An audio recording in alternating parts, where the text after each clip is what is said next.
একটা খুবই interesting trailer দেখলাম জিম্মি নামের একটা ওয়েব সিরিজ, যেটা হইচই বাংলাদেশে ইউটিউব চ্যানেলে রিলিজ করা হয়েছে। এখানে দেখানো হচ্ছে একজন সাধারণ সরকারি চাকরিজীবী মধ্যবিত্ত নারী, যাকে দায়িত্ব পরিবর্তন করে রেকর্ড রুমের দায়িত্ব দেওয়া হয়, যিনি কিনা আর্থিক অনটনের কারণে শখের অনেক কিছুই পূরণ করতে পারেন না, যিনি মনে অনেক চাহিদা থাকা সত্ত্বেও আর্থিক অনটনের কারণে সেই চাহিদাগুলো পূরণ করতে পারেন না, কিন্তু তার মনে সেই সুপ্ত বাসনা রয়েছে, যদি আমি সেটা পেতাম, যদি আমি এটা করতে পারতাম। এই ধরনের টানাপোড়েনে থাকা একজন নারী, যিনি সরকারি চাকরি করেন, তাকে যখন রেকর্ড রুমের দায়িত্ব দেওয়া হয়, তারপর থেকেই তার ভাগ্য বদলে যেতে শুরু করে। কারি কারি টাকা তিনি বাসায় নিয়ে আসতে শুরু করেন। সেই টাকা দিয়ে তিনি তার যত শখ আহ্লাদ ছিল, স্বর্ণ কেনা, গয়না কেনা, বেড়াতে যাওয়া, লাক্সারি হোটেলে আয়েশ করা, তার হাজব্যান্ডকে নিয়ে তিনি সবগুলোই একটা একটা করে পূরণ করতে থাকেন। কিন্তু এই ধরনের সুখ তো বেশি দিন সইবে না, তাই না? আপনি 10 দিন চুরি করলে একদিন ধরা খাবেনি। আলটিমেটলি তিনি ধরা খেয়ে যান, তার অফিসের লোকজনের কাছে তিনি ধরা পড়ে যান। তারপর তার কাছে সেই টাকাগুলি আবার ফেরত চাওয়া হয়, যেভাবে সে চুরি করে নিয়েছে ঠিক সেভাবেই যেন ফিরিয়ে দেয়া হয়। যদি ফিরিয়ে না দেয়, তাহলে কি বিপদ হতে পারে, কি অপেক্ষা করছে পরিণতিতে, সেটাই হয়তো আমরা এই সিরিজে দেখতে পাবো। সিরিজটা বানিয়েছেন আশফাক নিপুণ। আমরা জানি আশফাক নিপুণ অত্যন্ত মেধাবী একজন নির্মাতা, সময়ের অন্যতম সেরা পরিচালক এবং গল্পকার। তার নির্মিত প্রতিটি কাজ বাস্তবধর্মী, শক্তিশালী গল্প নির্ভর এবং দর্শকদের ভাবনার খোরাক যোগায়। তিনি যে কারণে বাংলাদেশের অন্যতম সেরা পরিচালক হিসেবে পরিচিত, তার মধ্যে আছে তার গল্প নির্বাচনের এবং চরিত্র চিত্রায়নের যেই হুঁশিয়ানা, সেটা। তার গল্পগুলো কিন্তু বাস্তব জীবনের প্রতিচ্ছবি তুলে ধরে। তার চরিত্রগুলো কোনো নিছক কাল্পনিক রূপ নয়, বরং সমাজের বিভিন্ন স্তরের মানুষের বাস্তব উপস্থাপন করে।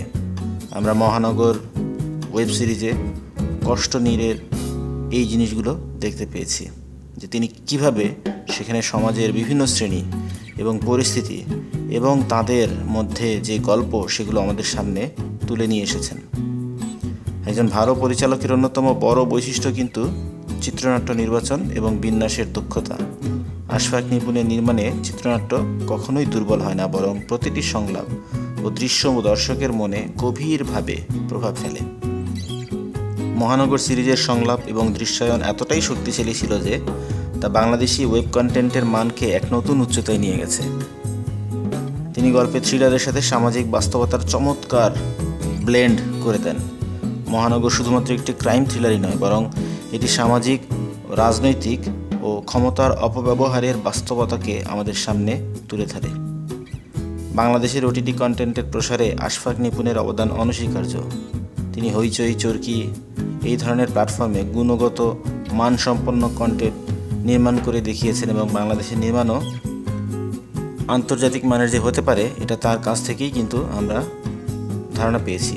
শুধু তিনি না, আরও অনেক পরিচালকই আছেন। তিনি ওই পরিচালকদের মধ্যে একজন অন্যতম দক্ষ নির্মাতা।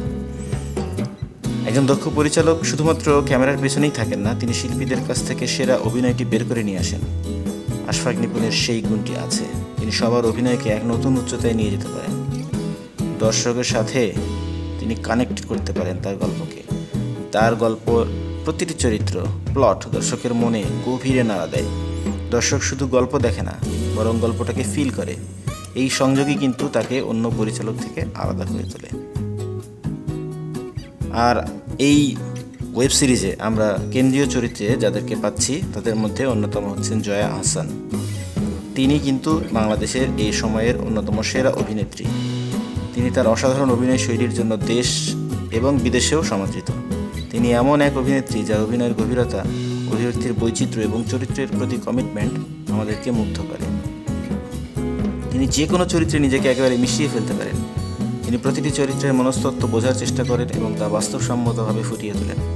দেবী সিনেমায় রানুর চরিত্রে তার রহস্যময়তা আমাদের তার যে অভিনয় দক্ষতা সেটাকে তুলে ধরে আমাদের কাছে। তার অভিনয়ের সবচেয়ে বড় শক্তি হলো তার চোখ এবং অভিব্যক্তি। তিনি সংলাপ ছাড়াই শুধু চোখের ভাষা দিয়ে চরিত্রের আবেগ প্রকাশ করতে পারেন। গেরিলা, রাজকাহিনী, দেবী এইসবে আমরা তার মুখভঙ্গি এবং চোখের অভিনয় দেখেছি এবং সেগুলো আমাদের হৃদয়কে ছুঁয়ে গেছে। তিনি অত্যন্ত বুদ্ধিমান অভিনেত্রী। তার কাজ আগেই বলেছি শুধু দেশে নয় বিদেশেও সমাদৃত এবং এই সব কাজের জন্য তিনি কিন্তু একাধিকবার জাতীয় চলচ্চিত্র পুরস্কার এবং বিভিন্ন আন্তর্জাতিক পুরস্কার অর্জন করেছেন। সো যখন আপনি এরকম মেধাবী নির্মাতা এবং একজন নির্মাতা এবং একজন অভিনেত্রীর ব্লেন্ড আপনি দেখতে পাবেন, আপনি মানতে বাধ্য, আমরা সবাই মানতে বাধ্য যে কাজটা অবশ্যই ভালো মানের হবে। এর সাথে তো আমরা দেখলাম ইরেশ জাকেরের মতো একজন অভিনেতাও এখানে আছেন, শাহরিয়ার নাজিম জয়, যিনি হয়তো এখানে একটি নেগেটিভ রোল প্লে করছেন, তিনিও এখানে আছেন। তো এই ওয়েব সিরিজটা ভালো না হয়েই যায় না। কিন্তু পয়েন্ট সেটা হচ্ছে গল্পের বিন্যাস দেখে আমাদের ভারতের বিখ্যাত একটি সিনেমা দুলকার সালমান অভিনীত লাকি ভাস্করের কথা মনে করিয়ে দেয়। সেখানেও কিন্তু এই ধরনের একটা পরিস্থিতি আমরা দেখেছি। কেন্দ্রীয় চরিত্রে থাকা দুলকার সালমানকে ইনিশিয়ালি আর্থিক অনটনে ভুগতে হয়, এতটাই ভুগতে হয় যে তিনি তার সন্তানের খাবার পর্যন্ত জোগাড় করতে পারছিলেন না। সেই লাকি ভাস্কর যখন অ্যাকাউন্ট সেকশনে যান, সেখানে গিয়ে যখন কাঁচা টাকার অ্যাক্সেস পান, তারপর ওখান থেকে বিভিন্ন কৌশলে টাকা সরিয়ে তিনি কিন্তু আয়েশি জীবনযাপন করা শুরু করেন এবং অনেক অর্থবিত্তের মালিক বনে যান। পরবর্তীতে তিনি ধরা পড়েন, কিন্তু ধরা পড়ার পরও বিভিন্ন কৌশলে সেই যে জাল তাকে ঘিরে ধরেছিল সেই জাল কেটে বের হয়ে চলে আসেন। তো মূল থিম লাকি ভাস্কর এবং জিম্মি দুইটার একই রকম মনে হচ্ছে। তো এটা কি লাকি ভাস্কর থেকে অনুপ্রাণিত, কপি করা হলো?